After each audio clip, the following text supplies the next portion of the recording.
And we are good. Hi, everyone. This is Nelson with Aquarist Assembled. Aquarist Assembled is brought to you by Creekwood Aquatics. Creekwood Aquatics, a better class of nutrition. Creekwood Aquatics is a small aquaculture company based out of Floresville, Texas, where we specialize in Daphnia magna, phytoplanktons, and now tiggerpods. Joining me is Rose and Jessica from Ethical Axolotls. Is that right? Ethical Axolotls and the American Axolotl Organization, and Jessica also has Hiko's Treasures. Yeah, I'm right, with so I'll Hiko's let Treasures.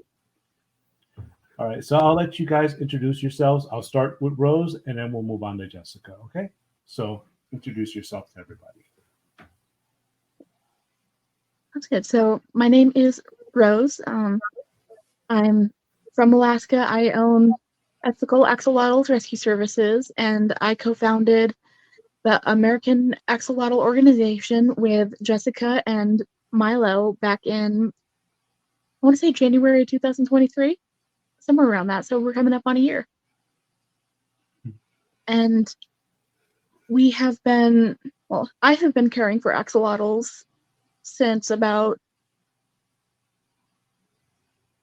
I want to say for about 3 years now. It's all blurring together, honestly. So, I love these guys, and it was just a one day, oops, guess what? Interesting animal caught my eye, and now I'm the axolotl dude in my friend group. And that's who I am now. I can't talk about myself without talking about axolotls. That's good. And Jessica, how about you? Yeah, so I'm with Hiko's Treasures. I'm a breeder and also a rescuer. I am based in Washington, but moving to Illinois in the next couple months soon. I've been caring for axolotls since February of 2021, and I got into them because of my 25th birthday. My parents took me to the Vancouver Aquarium in British Columbia, Canada, and they had axolotls, and I was like, oh my god, they're so cool. And so I found out that you can actually have them as pets. So I came home, I told my parents about it, and I got an axolotl later that year. And now I have 3. That's very cute. My first experience with axolotls was back in New Jersey. It's around like 1998 or 1999. And I walked into a PetSmart, and they had them listed as water puppies. And I was so confused. I didn't have any idea what I was looking at. I remember later on in the 2000s, I went back to PetSmart to see if I could purchase one of these weird little water puppies that I remember seeing back in the day, but they were all gone. They were all gone. Mm-hmm. And I asked one of the people I was working with at the time, and they're like, "Oh, those are illegal."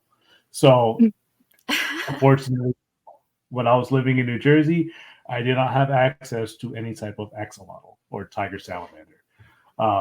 It wasn't until I moved to Texas and I was working at my current job, and some axolotls became available, and I adopted them. So I had 4 axolotls living in my house, and I downsized to 2 because it is a lot of work. Axolotls are a lot of work. Yeah. Definitely. Yeah, definitely. Axolotls were my first aquatic pet ever, so it was a lot, like, getting into them. Although they weren't my first aquatic pet, they were my first successful aquatic pet, my first time learning about the nitrogen cycle and everything. And so that was a very big culture shock for me, understanding that, hey, these are animals that, just like dogs and cats, they have high care needs. And I was just a teenager at that time that was going through the fish stage, that stage when everyone's getting their fish and putting them in a bowl. And I broke past that and then moved into axolotls. And then here I am trying to move into something greater, hoping that I can prevent that fishbowl stage from having to happen to everyone else. Yeah, education is very important. So let me start off again with my first question. And you mentioned this before, but tell us about what brought you into the hobby. I know the axolotls brought you into the hobby, but like, what was that? Was there any experience before that that sparked your interest in aquatic animals? Um, Unfortunately for me, it was so random and so out of the out of the blue. I was just thinking one day, what would be the strangest, most interesting hyperfixation for me to get?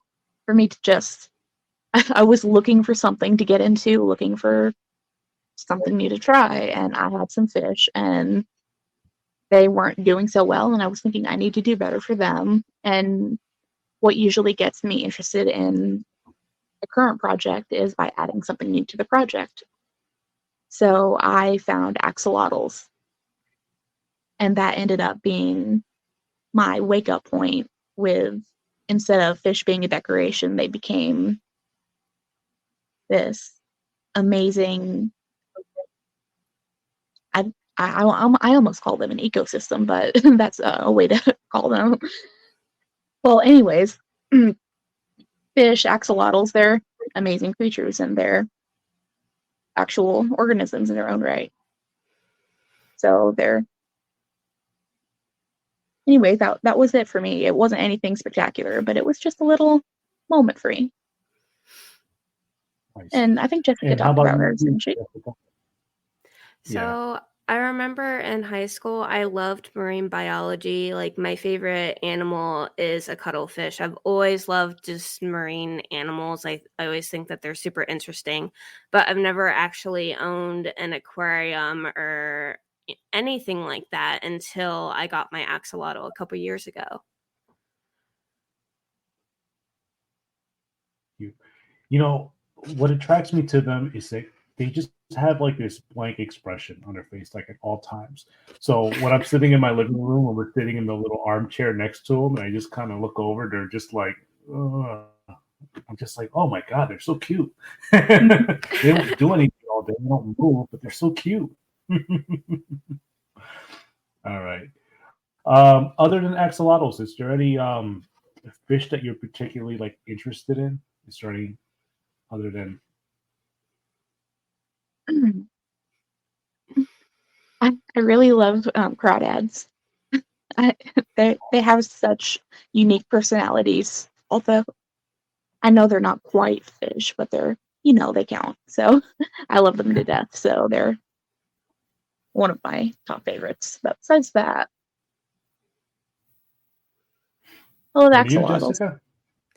Of course, I I really love fire eels. I think they're really interesting. I had one probably about a year ago, and I really want to get another one. They're so cool. Oh yeah. My next question is: what is the most valuable piece of information or advice you would give to anyone who's considering on getting an axolotl? Um, for me, it's whenever you're thinking about how difficult an axolotl is, it's always about what you don't mess up on, not about what you, or rather, what you don't actively put into the tank with them. So if you keep them in their little bubble and you don't actively toss a fish in there, toss gravel in there, and you just let them vibe, they they maintain really well. It's all about the setup, is what I'm trying to say. And Jessica, what is your advice for anyone who's considering on Mhm. getting an axolotl? The first thing that comes to mind is doing research and knowing knowledge about the nitrogen cycle, because I've met a lot of new people getting the axolotls that know nothing about the nitrogen cycle, didn't even know it was a thing. Mhm. So that would be like my number one thing before even considering getting any aquatic animal, not just axolotls. Definitely. my piece of advice is going to come from my experience when I first brought the axolotls home. Um, I set up the aquarium. I had an existing aquarium, and I moved all the fish that were living in there. I moved them throughout the house, and I popped the 4 axolotls in there after I acclimated them, and they sank to the bottom, and I was so happy, and I was just staring at them, and then I watched one just suck up a piece of gravel, and I was like, that is going to be a problem. Yeah. So I had to get all the axolotls out of there, and it's like 10, 11 o'clock at night, and I'm draining all the water, and I'm scooping all the gravel, and there's muck everywhere, and I was like, this was a big mistake. And I got all the gravel out, put my little decorations back in, turned the filtration on, and then I had each axolotl sitting in a bucket, and I didn't put them back into the tank until I watched them regurgitate the piece of gravel. So if you're going to put them in an enclosure, make sure the gravel doesn't fit in their mouth. Yes. An ounce of prevention is worth a pound of cure. I guess that's the best way to say what I was trying to say. Oh, that was a long night for me. Yes, that's exactly that with gravel, with the nitrogen cycle. If I could talk for a sec, all about their care. If you research their care and you understand what you're getting into, you will almost never have a problem so long as you have a good $100-$200 set aside to take them to the vet if you have issues. In that case, you will never have any sort of issues with your axolotl. If you don't do your research beforehand, if you don't know not to put them on gravel, if you don't know not to cohabitate with them with fish, if you don't know about their diet, then it's a recipe for disaster, because then it's one thing after another. And like you said, like Jessica said, it's all about really understanding the little things that they need specifically and preventing them from becoming an issue in the first place. But I rambled enough. So you mentioned diet. So what would be your preferred diet for axolotls? So I'll talk about, there's a distinction for anything 3 inches plus. That is almost solely earthworms. That is what we consider an axolotl enough to be sold to the general public. No axolotl would be sold to anyone that is below the age of 3 months old or below 3 inches old or doesn't have its back legs yet. And those standards all combine to mean that it would be eating chopped earthworms, which are easily accessible, and they're the best diet for them. They're very high in calcium, and their calcium to phosphorus ratio, very high protein, low in fat, and overall just great food for them. And they have no exoskeleton, so no infection risk either. But that's very interesting. I never took that into consideration.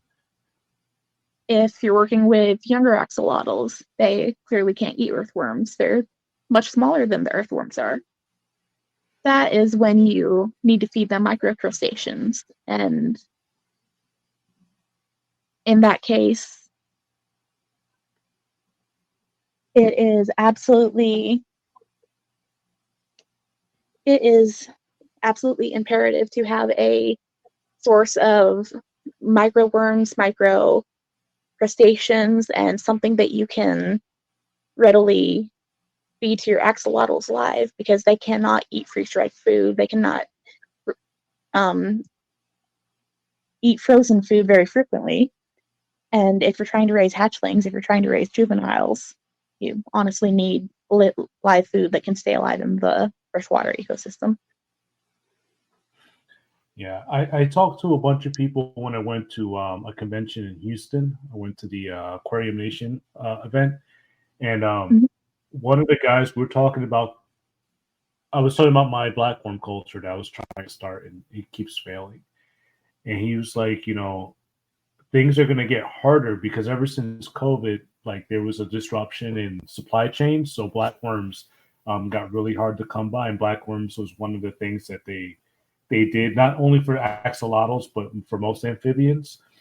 And when that supply chain dried up, now they have to start looking into things like baby brine shrimp. I started producing Daphnia back in 2023, and I noticed that there was a huge influx of people who were breeding axolotls who were asking me for Daphnia and for a constant supply of Daphnia because when you breed these things, they have like what 200, 300 babies at a time, and yeah, I thought about breeding axolotls at one point, and I talked to a few people, and they told me all the care that goes into it. And I was like, you know what, I don't have time. I'm trying to work a full-time job.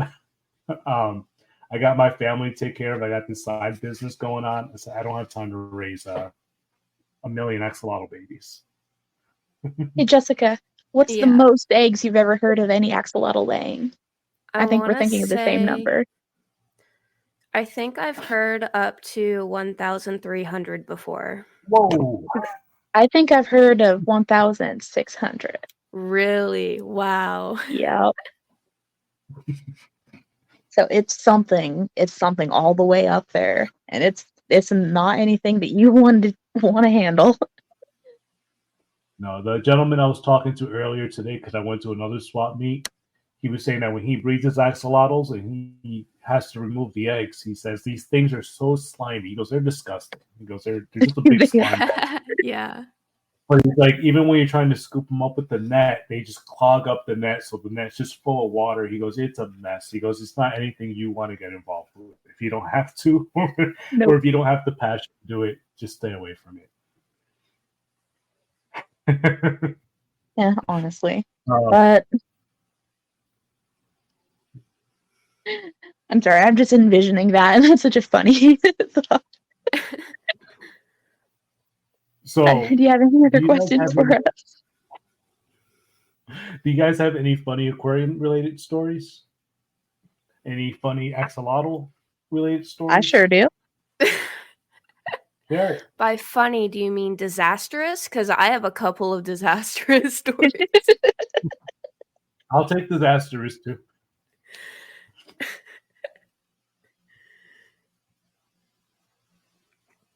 Do you want to go Alright, first, so- Rose? Sure, yeah, I will. So my beloved Pookie, Pookie is my girl I raised from an egg, and she's now presumed female, so she's been hanging out in the girls' tank. And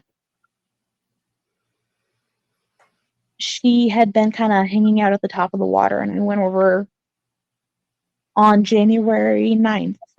I went over and I poked her foot with my finger, and she flipped around and bit my finger. Like she leapt up like a salmon would and bit my finger. Now, should I have been sticking my hands in the aquarium? No. That was on me. She still bit my finger, and I jerked my hand back, screamed like a little girl. But she fell behind the aquarium when I did that, the 60-gallon aquarium. And so Jessica was on the phone with me. I was panicking, thinking, oh my God, did I just kill my baby? Did I just lose my baby behind the 60-gallon aquarium? Because it's bolted to the wall. So I am squeezing behind it, and I actually dislocate my shoulder in the process of getting this axolotl out. Pookie is fine. Pookie actually crawls into my hand. With her one brain cell, she manages to crawl into my hand. And I pull her out, get her in some medications, and she's perfectly fine. She's proud of herself, in fact. And I'm in physical therapy. I've dislocated my shoulder twice since then. I've learned my lesson not to stick my fingers in the aquarium, though. Oh, the things we do for love. Yep. Yeah, my story is kind of similar, and my story happened before Rose's did. So whenever this happened, I was like, okay, I know what to do because this just happened like a month ago. So I have a leucistic axolotl that I named Bucket. And I took Bucket to the vet and noticed he was just like super red. I pretty sure what ended up being ammonia burns due to like pH issues. and they diagnosed him with having like bacterial infection, and so I was tubbing him and giving him medication for his bacterial infection. And while I was giving his medication by injecting his left shoulder, and I was holding him, like I was doing all of this by myself. And when I was doing it, he kind of slipped out of my hands. I was wearing gloves. He slipped out of my hands, fell behind my dresser. And my dresser is a 70-inch like wooden dresser, so I would not be able to move it even if I tried. Like, not even a budge. And so instantly I literally screamed, "Bucket, no!" And then I ran across the street to get my neighbors. And so luckily they were able to help me. They came over, and whenever they came into my room, I literally saw Bucket crawling from underneath my dresser. And my neighbor, she was like, "Is that your fish?" I was like, "Yes, that is." Yeah, so if there was like this collective pool of brain cells that they all pull from, he must have had all of them that day. Because he Yes. managed to, he decided to crawl his butt on out of that dresser, and oh my gosh. Yeah, just because of how heavy the dresser was, if he didn't do that, I'm pretty sure he would have died that day. Mhm. Man, like sometimes when I look at animals, I don't understand how they survive in nature. Like again, the axolotls. I have a video where I'm feeding everyone earthworms. Right, this is something we've been doing for a while, and just one day, just one of them wasn't getting it. Like I gave him the worm, and he kept striking, and he kept missing the worm, and I was like, "Bro, what? We do this every week." And eventually, he just got tired and just swam away, and I was like, "Bro." Like me and my wife, we have pugs. I'm like, I don't think you guys are meant for the wild. I look at Yeah, my pug. absolutely not. I I always actually say, know a lot of fun facts just about because. the. Oh, sorry. Oh no, I'm just saying. When I look at my pug, I just think about how they used to be majestic wolves, and now they're pugs. I know a lot of fun facts about these guys in the wild. These guys actually lived in somewhat of a bubble in the wild.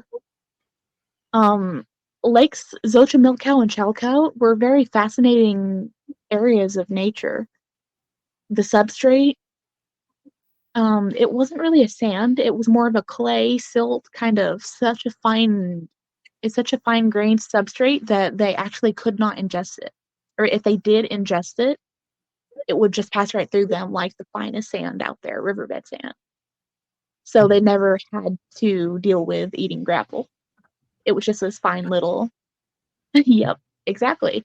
And there were about 3 species of fish, or 6 species of fish from 3 different families, I want to say, until humans introduced carp and tilapia that went and ate all the axolotls.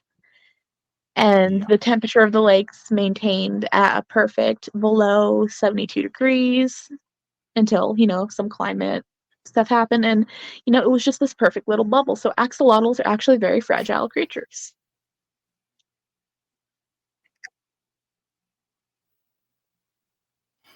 Yeah, like But here at the house, we run our AC all the time, so my tank is always, upper 60s, but it's still cooler.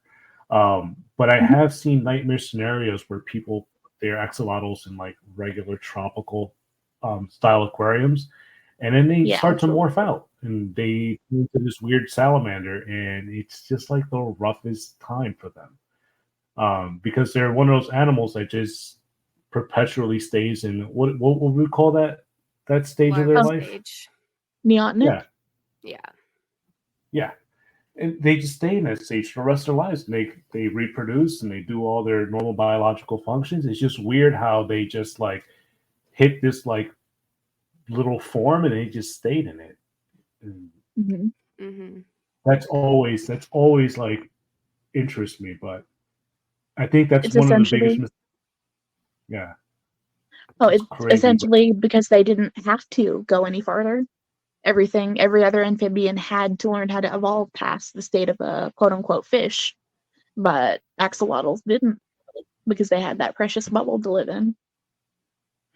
Yeah, they said the most upsetting thing I see when it comes to axolotls is when I go into a regular fish shop. And again, these are tropical fish shop, and they're warmer. They're 78, 80, 82 degrees sometimes. And you'll see these axolotls in like a 10-gallon fish tank, and they just freeze like a water bottle and they put it on top of the water. I'm like, if you can't maintain the proper environment for this thing, why are we going to sell it? And then again, for most people, like, are you going to be able to provide a cool enough environment for this axolotl to live in its whole life? I think those are important questions people should ask themselves when they do plan on picking up, one of these animals. But like I said, for me, I know that I run my house cooler because I have my reef tank and I have a bunch of other stuff, and it's cheaper for me to cool my entire house than it is to buy chillers and put heaters and all this stuff everywhere. So that's just my 2 cents. Yeah, I definitely understand that. And I personally, when I'm selling axolotls, I vet each of my buyers. I ask them if they have a cycled aquarium. They say yes. They always say yes. I said, okay, how did you cycle it? And they say, what do you mean? We cycled it. And we have that little argument each time. And it usually loses me some sales. But I wait until they tell me that they cycled it with ammonia and or used a seeded media. And if they won't tell me that, I won't make them the sale. I am so happy you said that right now, because I've been in this hobby for over 20 years. And one of my first introduction to fish keeping was a top fin VHS that came with this tank setup. And they always talked about how you start the tank, you run the filter, and you wait a week, and then you go to PetSmart and you can buy all the fish you want. I've gotten to the argument with multiple people saying the cycle doesn't start until you add an ammonia-based waste and you have the right nitrifying bacteria to break down that ammonia-based waste. So your cycle doesn't start until you introduce those two things. Exactly. And it's so easy to argue with that all day, especially when, you hate to say it, but it does seem to be a money-making venture for some of these companies. Oh, absolutely. They're just these cute little adorable little jelly bean things that people want in their house. Mm-hmm. So, yeah. But that's what we're all about. We're wanting to sell these animals to excellent homes that will make sure that they live their appropriate 10 to 20 years in life expectancy. And we want to make sure that humans are being as educated about axolotls as axolotls are receiving good homes, because we care about the humans too. We think, or at least I think. I care about the axolotls a lot. People 50-50. Yeah, 50-50. So if people wanted to learn more about your organization, where would they go? The best place to go would be the American, or excuse me, let me pull up that would be the American Axolotl Organization, which is axolotlorganization.com. And on this website, what type of information are they going to find on this website? On the website, that has an axolotl care guide, an axolotl cycling guide. Well, it's a nitrogen cycle guide, but it's tailored to the bioload of an axolotl. It has a few supply lists, and we're eventually going to have a few recommended breeder lists and a few other things that will help guide you in the axolotl process. And it does also link to a few additional communities. So let me pull up that link. Now that is axolotlorganization.com.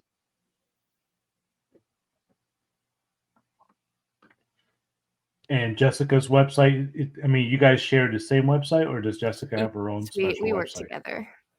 All right. That is for the American Axolotl Organization, and eventually we're working out our own websites, but... Yeah, there's still a work in progress right now. Trust me. Even with my own website, like I think I'm always done with it, and then I'm like, oh wow, I have still a lot of things to do. Yeah, All website right. hosting costs money. Yeah. Well, it's been great talking to you guys. Unless you guys have any other questions, I think we're good. Not that I can think of. I've had a lot of fun. No problem. So, All right. yeah, thank you so much.